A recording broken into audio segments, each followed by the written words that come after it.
오늘 우리 순복음 뉴욕교회에 주신 하나님의 말씀은 로마서 8장 26절에서 27절까지입니다. 로마서 8장 26절에서 27절까지 한 목소리로 합독합니다. 이와 같이 성령도 우리의 연약함을 도우시나니 우리는 마땅히 기도할 바를 알지 못하나 오직 성령이 말할 수 없는 탄식으로 우리를 위하여 친히 간구하시느니라. 마음을 살피시는 이가 성령의 생각을 아시나니 이는 성령이 하나님의 뜻대로 성도를 위하여 간구하심이니라. 아멘. 할렐루야. 우리 옆 사람하고 인사 한번 합시다. 은혜 받읍시다. 은혜 받읍시다. 할렐루야. 하나님의 은혜가 최고입니다. 은혜 받으면 됩니다. 은혜 받으면 인생이 세워지고 문제도 해결되고 기적도 일어나는 것을 믿으시기 바랍니다. 오늘은 성령 시리즈 7번째 말씀, 우리의 연약함을 도우시는 성령님, 이런 제목의 말씀입니다. 성령님은 연약한 우리를 도와주십니다. 우리는 흔들리는 세상 속에 살고 있어요. 요즘은 자연 법칙이 흔들리더라고요. 봄, 여름, 가을, 겨울이 있었는데 이제 이 법칙마저도 흔들리는 그런 시대 속에 우리가 살고 있어요. 흔들리는 시대 속에 우리가 소중히 여겨야 될 것, 여러분 믿음인 거 믿으시기 바랍니다. 우리는 믿음을 지켜야 돼요. 믿음이 소중하기 때문에 어떤 상황 속에서도 우리가 믿음을 지키게 되면 우리는 흔들리지 않습니다. 아무리 세상이 흔들리고 요동치고 폭풍우가 찾아온다 할지라도 믿음이 뿌리를 깊이 내리게 되면 우리는 흔들리지 않게 되는 것이죠. 성령님께서는 우리의 믿음의 뿌리를 깊이 내릴 수 있도록 우리를 지켜주시고 도와주시는 것 믿으시기 바랍니다. 예수님께서 변화산에 베드로와 야고보와 요한을 데리고 올라가셨어요. 그때 밑에 남아 있었던 제자들이 있었는데 이 제자들에게 한 아버지가, 아들이 귀신 들려서 고통을 당했던 아버지가 찾아옵니다. 그리고 그 제자들에게 좀 도와달라고 요청을 해요. 그런데 제자들에게는 능력이 없었어요. 그래서 제자들이 힘을 쓰고 애를 써봤지만은 이 귀신에서 아들을 해방시킬 수 없었습니다. 마침 예수님께서 산에서 내려오셨어요. 그 아버지는 예수님을 보자마자 예수님께 다가가 가지고, 선생님, 귀신이 내 아이를 죽이려고 불에도 들어가게 하고 물에도 들어가게 합니다. 무엇을 하실 수 있거든 우리를 불쌍히 여겨 도와주소서. 그래요. 그때 예수님께서 한마디 하십니다. 할 수 있거든이 무슨 말이냐? 믿는 자들에게는 능히 하지 못할 일이 없느니라. 그때 아버지가 곧바로 예수님 앞에 무릎을 꿇으면서 내가 믿나이다, 나의 믿음 없음을 도와주소서 고백을 해요. 여러분, 믿음이 있으면 귀신도 떠나가고 문제도 해결된다는 거예요. 우리 인생의 문제는 자꾸 흔들림의 문제예요. 믿음이 흔들리는 거예요. 믿음이 흔들리면 우리 인생이 송두리째로 흔들리게 되어지는 거죠. 아무리 시대가 흔들리고 환경이 흔들린다 할지라도 믿음을 지키면 우리는 다 지키는 거 믿으시기 바랍니다. 성령님은 우리의 연약한 믿음을 지켜주시는 분임을 믿으시기 바랍니다. 성령님께서 어떻게 우리를 도와주시는지 오늘 한번 살펴보겠는데요. 먼저는 우리의 연약함을 도우신다고 그랬어요. 오늘 본문 한번 읽어볼까요? 로마서 8장 26절 시작. 이와 같이 성령도 우리의 연약함을 도우시나니 우리는 마땅히 기도할 바를 알지 못하나 오직 성령이 말할 수 없는 탄식으로 우리를 위하여 친히 간구하시느니라. 아멘. 우리는 연약하기 때문에 흔들려요. 환경 때문에 흔들리기도 하고 질병 때문에 흔들리기도 합니다. 또 사람 때문에 흔들려요. 믿음의 사람들이 믿음을 저버렸을 때, 그렇게 신뢰했던 사람들이 배신했을 때 우리는 흔들릴 수 있어요.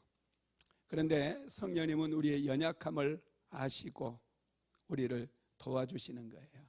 여러분, 우리가 성경에서 능력의 선지자 하면 엘리야 선지자를 꼽습니다. 엘리야 선지자가 기도했을 때 하늘에서 불이 내리고, 또 기도했을 때 하늘에서 엄청난 비가 내리는 그런 위대한 선지자였어요.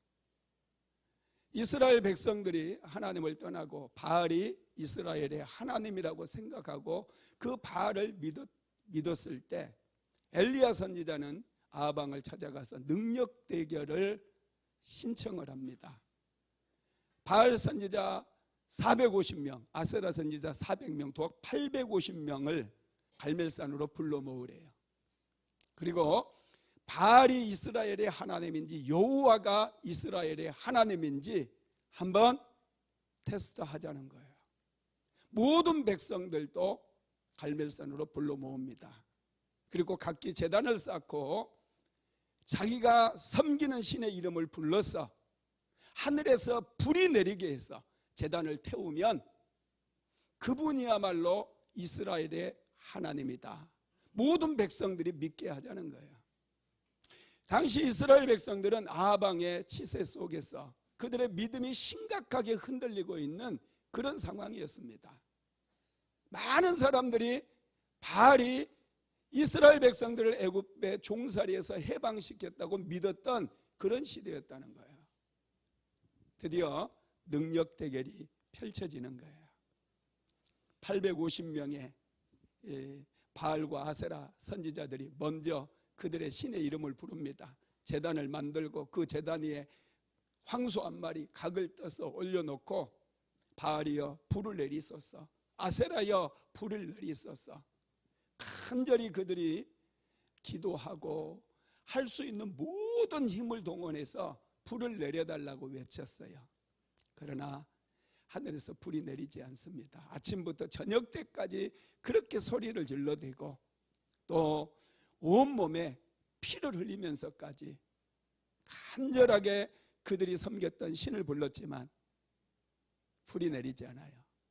엘리야가 앞에 나갑니다. 저녁 때가 되었을 때 이제 흐트러진 제단을 다시 한번 다 정비하게 만들면서 이제 내가 여호와의 이름을 부르겠다 그러면서 이제 물 12통을 길러다가 여호와의 제단에 부으라고 얘기해요.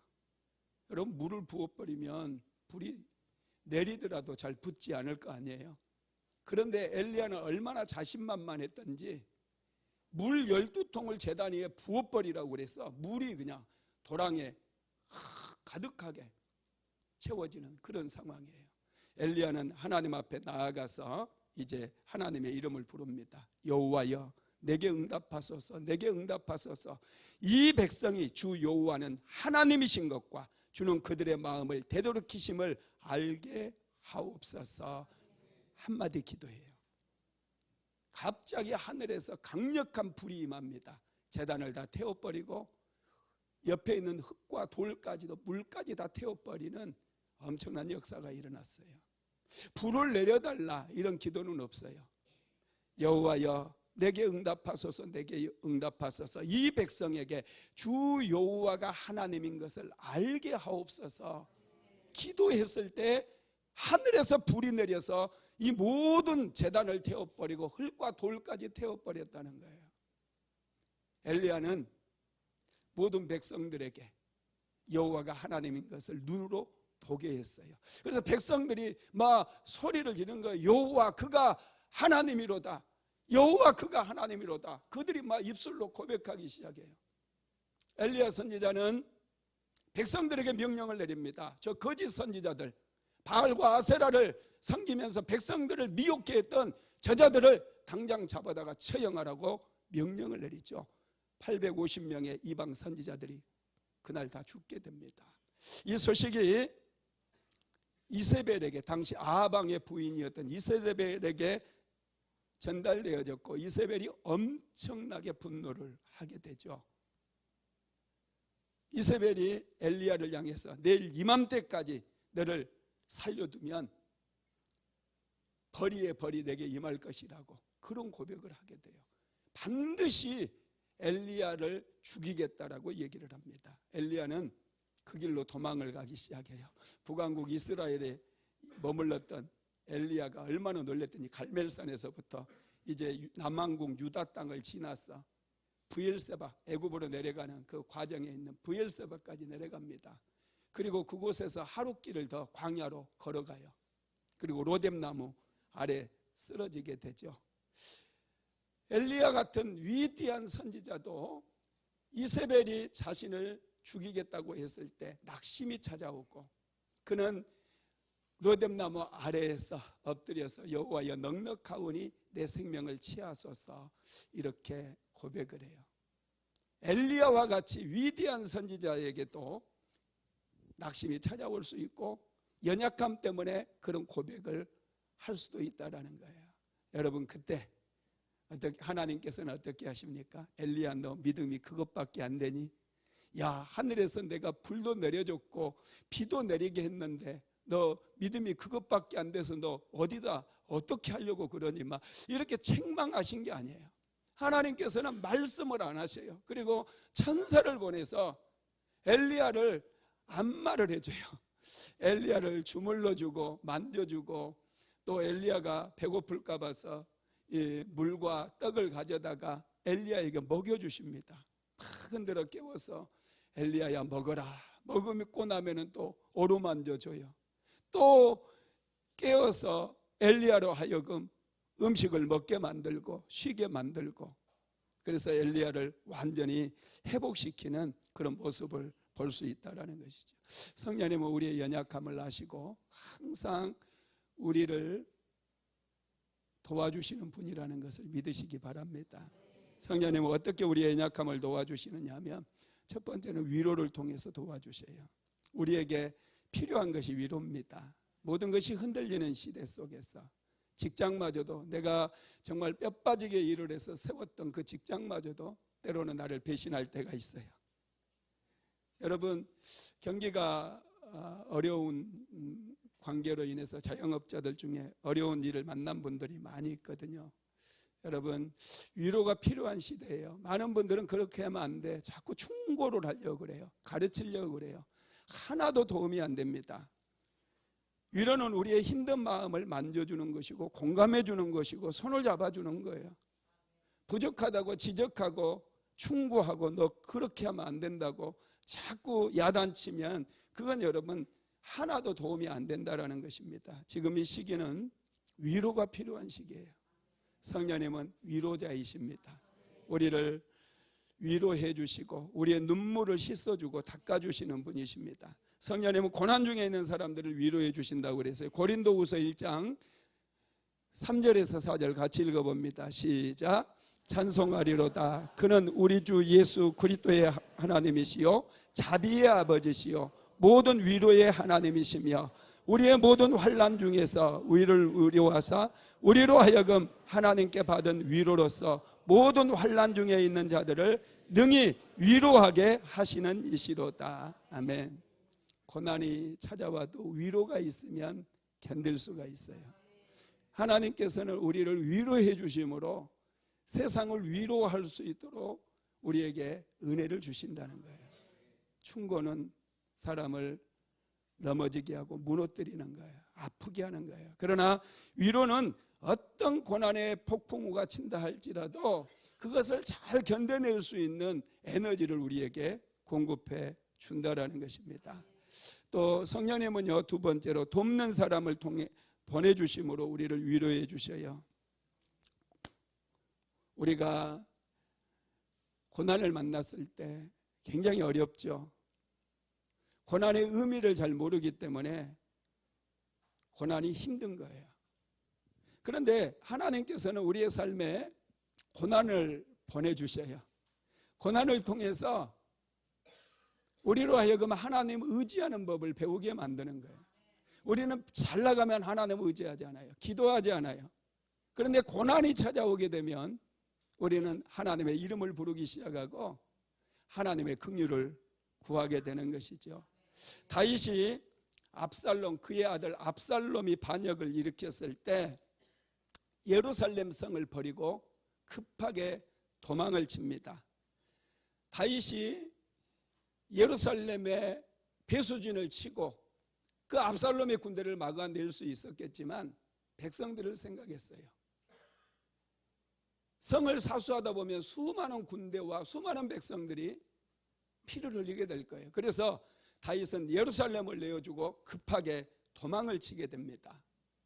그런데 여러분, 우리가 다윗이 예루살렘을 빠져나와서 가는 그 모습을 보면 굉장히 감동이 돼요. 그렇게 고난이 코앞에 닥쳤고 압살롬의 군대는 급하게 밀어닥쳐서 지금 다윗이 압살롬의 군대에 잡히기만 하면은 다윗은 죽은 목숨이 되는 거예요. 그런데 다윗이 그런 급박한 상황 속에서 예루살렘을 빠져나오자마자 어디로 가느냐 하면은 감람산으로 올라갑니다. 사무엘하 15장 30절 한번 읽어봅니다. 시작. 다윗이 감람산길로 올라갈 때에 머리를 가리우고 맨발로 울며 행하고 저와 함께한 백성들을 또 각각 머리를 가리우고 울며 올라가니라. 다윗은 이스라엘의 왕이잖아요. 그 왕이 머리를 가리고 맨발로 울면서 감람산으로 올라가는 거예요. 왕이 어떻게 맨발로 다닐 수가 있겠어요? 종이 맨발로 다니는 거예요. 그럼에도 불구하고 다윗은 하나님 앞에 감람산으로 올라가면서 맨발로 눈물을 흘리면서 많은 백성들이, 자기를 따르는 백성들이 다 보고 있는 상황 속에서 하늘을 가리고 눈물을 흘리면서 맨발로 감람산으로 올라가고 있다라는 거예요. 여러분, 왜 그럴까요? 하나님의 긍휼을 구하기 위해서요. 자신의 연약함을 하나님 앞에 올려드리는 거예요. 하나님, 저는 이렇게 연약한 인생입니다. 하나님의 은혜 아니면 살아갈 수 없습니다. 하나님 도와주세요. 그런 마음으로 다윗이 울면서 감람산으로 올라가는 거예요. 지금 도망쳐야 돼요. 압살롬의 군대는 예루살렘을 점령하고 이제 다윗을 본격적으로 추격하기 시작했어요. 재빠르게 도망쳐도 압살롬의 군대에 사로잡힐 수 있는 그런 상황 속에서 다윗은 울면서 맨발로 감람산으로 올라가요. 감람산에는 하나님을 예비하는 성소가 있었거든요. 그곳에 올라가서 하나님의 은혜를 먼저 구하는 거예요. 그 자신의 연약한 모습을 하나님 앞에 보여주면서 하나님, 나를 도와달라고. 여러분, 그렇게 다윗이 감람산에서 하나님의 은혜를 구했을 때 하나님께서 다윗에게 한 사람을 보내주시는 거예요.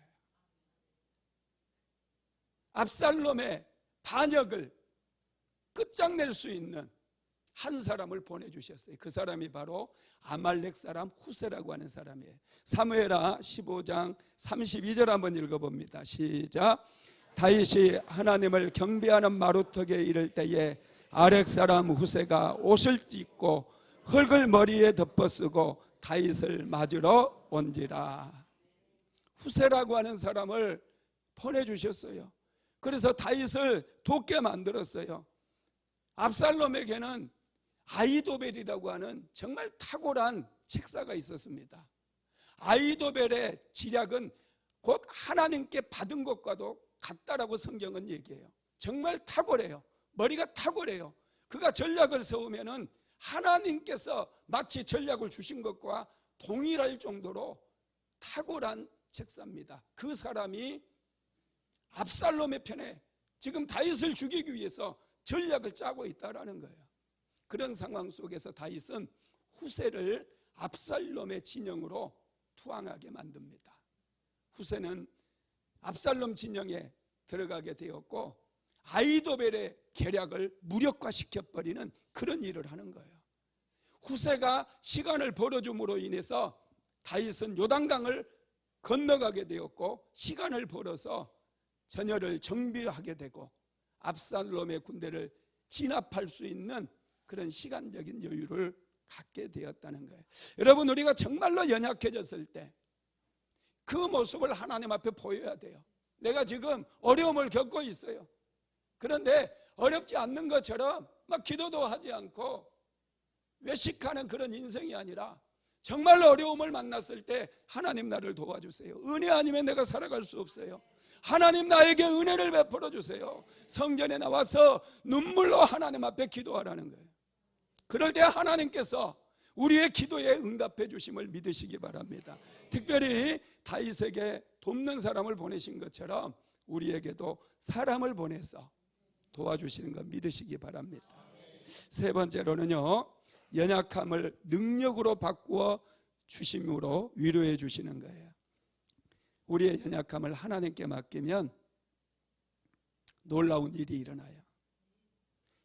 하나님께서는 보리떡 5개와 물고기 2마리를 가지고 5,000명이나 먹이고 12광주리를 남게 하신 분이셔요. 보리떡 5개와 물고기 2마리는 정말 볼품이 없어요. 연약한 것들이에요. 그런데 하나님의 손에 올려지게 되자 이것은 능력으로 나타나게 되었고 기적의 씨앗이 되었다라는 거예요. 그러니 연약하다고 낙심하지 마세요. 나는 배운 것도 없고 가진 것도 없고 아무도 없다고 다 떠나버렸다고 낙심하지 마세요. 우리는 연약함을 통해서 겸손함을 배우게 되고 온유함을 배우게 되는 거예요. 여러분, 사랑이 뭔 줄 아세요? 사랑은 바로 오래 참는 것이고 사랑은 온유하다고 그랬어요. 고린도전서 13장 4절 한번 읽어봅니다. 사랑은 오래 참고 사랑은 온유하며 시기하지 아니하며 사랑은 자랑하지 아니하며 교만하지 아니하며. 여러분, 우리는 좀 인생을 따뜻하게 살아야 되고요, 부드럽게 살아야 돼요. 강한 게 좋은 것 같죠? 강하면 부러지는 거예요. 그러나 부드러운 것은 부러지지 않아요. 우리는 부드러움을 좀 배워야 돼요. 너무 강하게만 잘난 척, 센 척 그렇게 할 필요 없어요. 하나님 앞에서는 오히려 연약하는 모습을 보여줘야 돼요. 하나님, 저는 연약해요. 할 수 있는 게 아무것도 없어요. 도와주세요. 여러분, 연약함은 풍성한 열매를 맺게 만들어요. 연약할 때 우리는 더 친밀해지거든요. 강한 사람은 혼자 다 하려고 그래요. 봉사도 혼자 다 하려고 그래요. 독불장군처럼 인생을 살아가려고 그래요. 그런데 연약한 사람은 여러분 주변 사람들과 연합해서 뭔가를 이루어내는, 하나님은 그걸 기뻐하셔요. 강한 사람은 주변 사람과 잘 싸워요. 자꾸 가르치려고 그래요. 이렇게 해라 저렇게 해라 지시하는 사람이에요. 그러나 여러분, 그런 사람들에게는 열매가 없어요. 나무를 비유로 들면 나무의 가장 부드러운 부분에서 꽃이 피어나는 거예요. 탁탁하고 거친 몸통에서는 절대로 꽃이 피지 않아요. 열매도 맺지 않아요. 가장 부드러운 가지에서 꽃이 피고 열매가 맺는다는 것입니다. 여러분, 하나님 앞에서는 우리가 연약해야 돼요. 그리고 사람들 앞에서도, 사람들은 누구를 긍휼히 여기는 줄 아세요? 좀 연약해 보이는, 약해 보이는 그런 사람을 긍휼히 여기는 거예요. 그래서 여러분, 연약하다고 낙심하지 마세요. 연약함 위에 하나님의 능력이 부어진다는 것을 항상 기억하시기 바랍니다.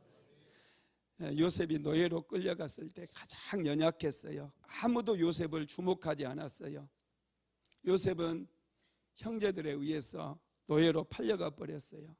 노예 상인들마저도 요셉을 긍휼히 여기지 않았어요. 보디발의 집에 팔려갔어요.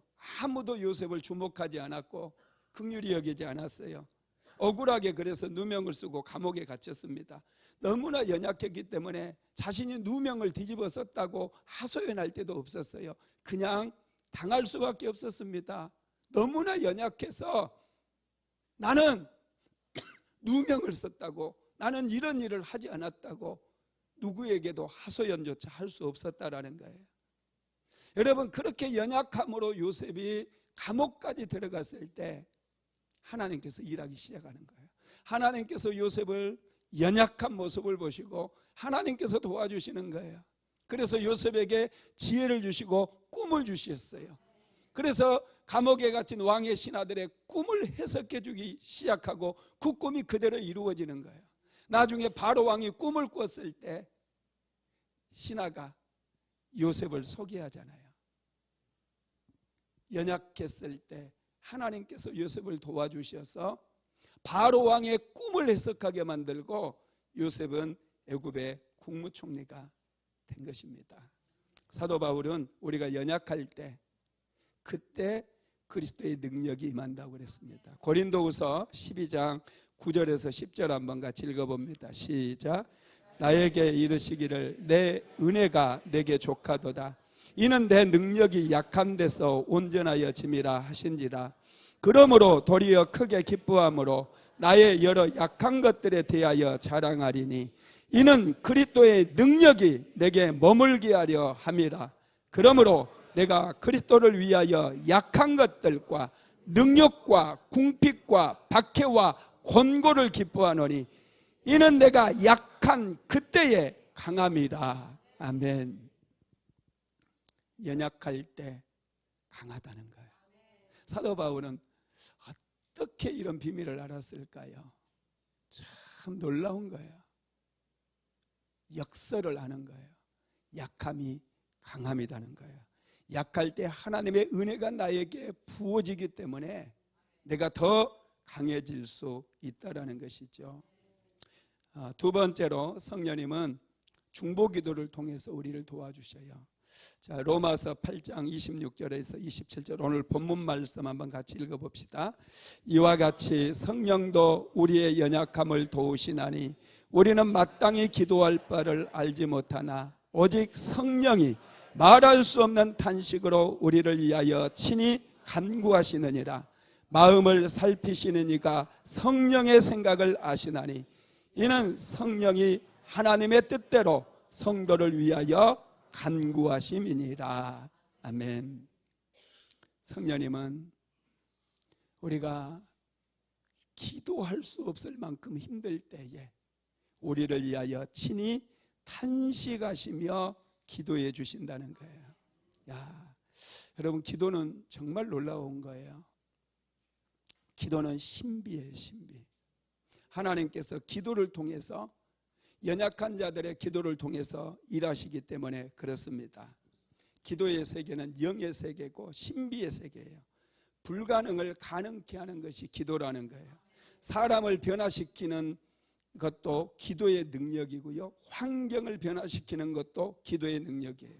우리의 생각을 변화시키고 관점을 변화시키는 것도 기도의 능력이에요. 인생을 역전시키는 것도 기도의 힘입니다. 그래서 우리는 기도에 관심을 가져야 돼요. 성경에 보면 많은 믿음의 사람들이 기도해요. 믿음의 사람들이 왜 기도할까요? 기도를 통해서 하나님의 마음을 움직일 수 있고 하나님의 능력을 끌어올 수 있고 하나님의 지혜를 끌어올 수 있기 때문에 많은 믿음의 사람들이 기도했다라는 거예요. 여러분, 우리가 인생을 살아가면서 기도에 관심을 가져야 돼요. 그리고 기도를 배워야 돼요. 많은 분들이 기도는 막 하면 되는 걸로 생각을 하죠. 그런데 기도는 여러분 배워야 되는 거예요. 열심히 기도 배우세요. 우리 사모 진종주 기도학교가 있어요. 유튜브에 참 이 기도에 대해서 얼마나 많은 말씀을 많이 해놓았는지 여러분 열심히 배우게 되기를 주님의 이름으로 축복합니다. 우리가 살아가면서 어려운 문제가 일어나지 않기를 바라고 사는 것은 바람직하지 않아요. 우리의 삶에 고난이 찾아와요. 그런데 이 고난을 이겨내며 사는 삶이 더 멋진 삶인 거예요. 고난은 기도를 통해서 이겨낼 수 있어요. 기도를 통해서 우리는 고난을 통해서 더 성장할 수 있다는 걸 믿으시기 바랍니다. 우리가 고난을 이겨내려면요, 차원을 높여야 돼요. 우리 현실 세계에서 어려움을 만나잖아요.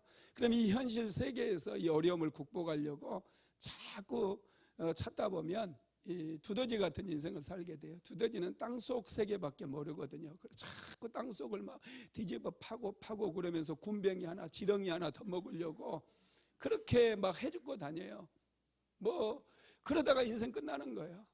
우리 그리스도인들도 마찬가지예요. 이 3차원의 세계에서 자꾸 문제를 해결하려고 하다 보면 여러분 그러다 인생 끝나는 거예요. 그런데 한 차원 높여서, 차원을 높여서 여러분 영적인 고도를 높이는 거죠. 이게 여러분 기도의 세계로 들어가다 보면 한 차원이 높아지는 거예요. 기도하다 보면 하나님을 만나게 되고 하나님의 음성도 듣게 되고 하나님의 도움을 끌어올 수가 있게 되는 것이죠. 하나님을 나의 힘으로 삼을 수 있고 나의 능력으로 삼을 수 있다라는 거예요. 여러분, 그래서 우리가 너무 연약해져 있으면 기도할 힘을 잃어버릴 때가 있거든요. 너무 환경에 눌려버리고 힘들고 그럴 때 너무 우리가 눌려가지고 기도할 힘마저도 빠져버리면 그때 성령님이 역사하셔요. 우리를 위해서 탄식하시며 중보하시며 기도해 주신다는 걸 믿으시기 바랍니다. 이와 같이 성령도 우리의 연약함을 도우시나니 우리는 마땅히 기도할 바를 알지 못하나 오직 성령이 말할 수 없는 탄식으로 우리를 위하여 친히 간구하시느니라 그랬어요. 성령님을 의지하시기를 주님의 이름으로 축복합니다. 세 번째로 성령님은 깨달음을 통해서 우리를 도와주십니다. 고린도전서 2장 9절에서 10절 한번 읽어볼까요? 시작.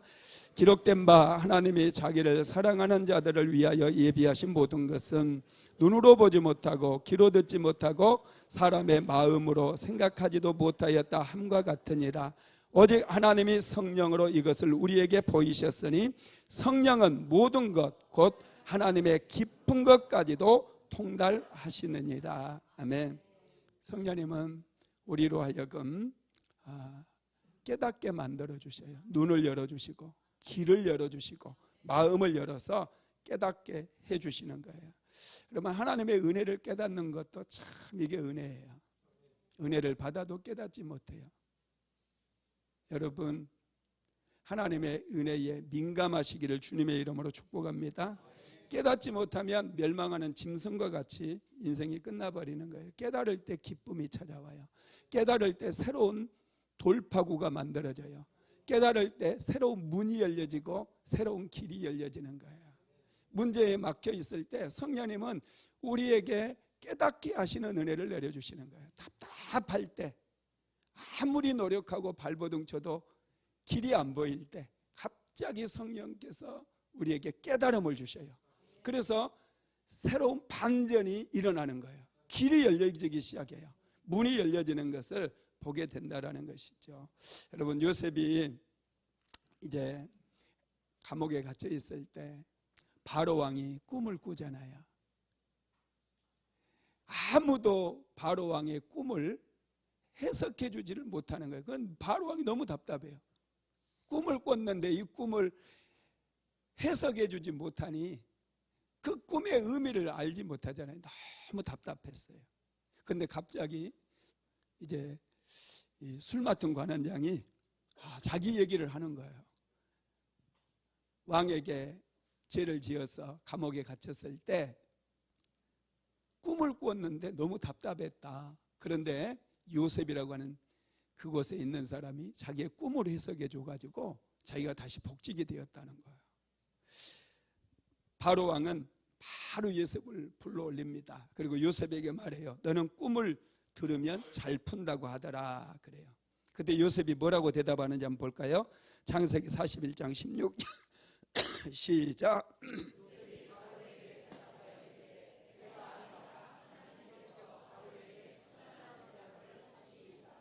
예, 자신이 푸는 게 아니라 하나님께서 바로 왕에게 편안한 대답을 주실 거다는 거예요. 그러면서 이제 꿈을 얘기하라고 그랬죠. 그랬더니 바로 왕이 꿈을 꾼 것을 요셉에게 얘기를 해줍니다. 그게 창세기 41장 17절에서 24절까지 나와 있는데 한번 천천히 읽어볼까요? 시작.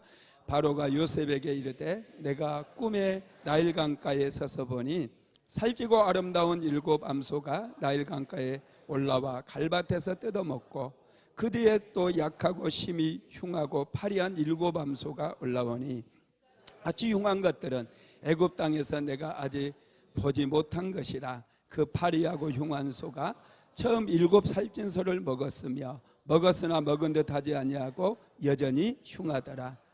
내가 곧 깨어 다시 꿈에 보니 한 줄기에 무성하고 충실한 7 이삭이 나오고 그 위에 또 가늘고 동풍에 마른 7 이삭이 나더니 그 가는 이삭이 좋은 7 이삭을 삼키더라.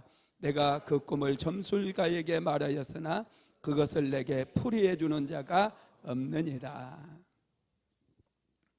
요셉이 바로왕의 꿈을 들었어요. 성령께서 요셉과 함께 하시니 신기하게 그 꿈을 듣자마자 이 꿈이 해석이 되어지는 거예요. 이